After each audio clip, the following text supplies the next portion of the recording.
warahmatullahi wabarakatuh. Perkenalkan, nama saya Muhammad Fahmi Firdiansyah dari Prodi Perbankan Syariah. Tujuan saya membuat video ini yaitu untuk menjelaskan biografi dan pemikiran ekonomi dari tokoh Abu Ubaid Al-Qasim bin Salam. Pertama-tama, langsung saja saya akan langsung menjelaskan biografi Abu Ubaid Al-Qasim. Abu Ubaid Al-Qasim bin Salim atau yang lebih dikenal dengan Abu Ubaid Al-Qasim bin Salam lahir di Herat tahun 154 Hijriah, wafat tahun 224 Hijriah pada usia 67 tahun. Adalah seorang ulama di bidang bahasa Arab. Ayahnya adalah seorang budak milik seorang Romawi. Dia menghabiskan masa kecilnya di Herat hingga mencapai usia 20 tahun. Kemudian pada tahun 179 Hijriah, dia pindah ke berbagai kota seperti Kufa, Baghdad, Tartus dan kota-kota di Syam untuk belajar dari para ahli fiqh, tafsir, nahwu dan bahasa Arab. Kemudian kembali ke Herat dan bekerja sebagai sastrawan. Lalu ia menjadi qadhi di Tartus pada tahun 192 Hijriah dan menduduki jabatan tersebut hingga 18 tahun. Kemudian ia pindah ke Khurasan pada tahun 210 karena ia dekat dengan penguasa di sana. Maka ia diangkat sebagai wali. Abu Ubaid pergi haji pada tahun 219 Hijriah dan tinggal di Mekah hingga ia wafat pada tahun 224 Hijriah pada usia 57 tahun. Dan selanjutnya saya akan menjelaskan pemikiran ekonomi dari Abu Ubaid Al-Qasim. Yang pertama yaitu karya Abu Ubaid. Karya Abu Ubaid ada sekitar 20, baik yang dalam bidang ilmu nahwu, qiraah, fiqh, syair dan lain-lain.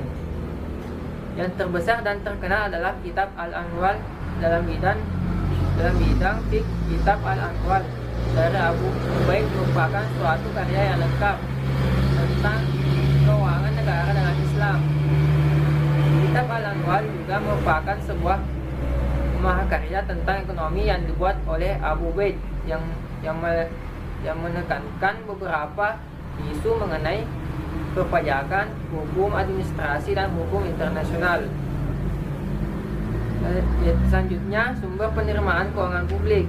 Kitab Al-Anwar secara khusus memusatkan perhatian sekitar keuangan publik pada praktek yang dilakukan Rasulullah dan Khulafaur Rasyidin, terutama Umar bin Khattab sebagai contoh ideal dalam pengembangan keuangan publik.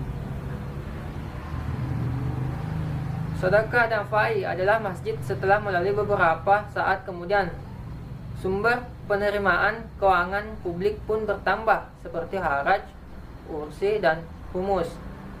Mengenai hal ini akan dibahas secara mendalam, namun harus perlu diketahui bahwa dalam kitab Al-Anwar banyak harta yang diserahkan pada Rasulullah yang berasal dari kaum musyrikin atau fa'i, berupa harta, benda, dan tanah yang mereka serahkan tanpa melalui perangan firman Allah dalam surah Al-Hajj 6 yang artinya, dan apa saja harta merampasan perang fa'i yang diberikan Allah kepada Rasulnya dari harta benda mereka, maka untuk mendapatkan itu kamu tidak mengerahkan seekor kuda pun dan tidak pula seekor unta pun, tetapi Allah yang memberikan kekuasaan kepada Rasulnya terhadap siapapun yang dikehendakinya. Yang kedua adalah harta syafi yang Rasulullah SAW pilih dari gharimah yang diberikan kaum muslimin sebelum harta itu dibagikan, sebagai yang diriwayatkan Ibnu Abbas dari Rasulullah SAW. Yang ketiga itu gima adalah harta yang sudah dibagi menurut hadis yang diriwayatkan dari Abi Aliyah. Dia berkata Rasulullah SAW mengumpulkan ganiyah dan beliau dibagi ketika sesuatu yang jatuh dan menempatkan bagian untuk Ka'bah, bagian untuk Baitullah, kemudian membagikan 1/5 untuk nabi, 1 bagian. Ya, selanjutnya pemikiran ekonomi dalam pertimbangan kebutuhan. Dalam pertimbangan kebutuhan, Abu Ubaid sangat mempertimbangkan Abu Ubaid sangat mempertimbangkan pendapat yang dibahas tentang pembagian zakat yang harus dilakukan secara terata antara kelompok penerimaan zakat dan menentukan batas tertinggi terhadap bagian perorangan. Dan pemikiran yang terakhir dari Abu Ubaid yaitu fungsi uang. Pada prinsipnya, Abu Ubaid mengakui adanya 2 fungsi uang, yaitu sebagai standar nilai pertukaran atau standar nilai tukar, dan media transportasi atau alat tukar. Ya, itulah tadi biografi dan pemikiran ekonomi dari Abu Ubaid. Lebih dan kurangnya mohon dimaafkan. Billahi taufiq wal hidayah. Wassalamualaikum warahmatullahi wabarakatuh.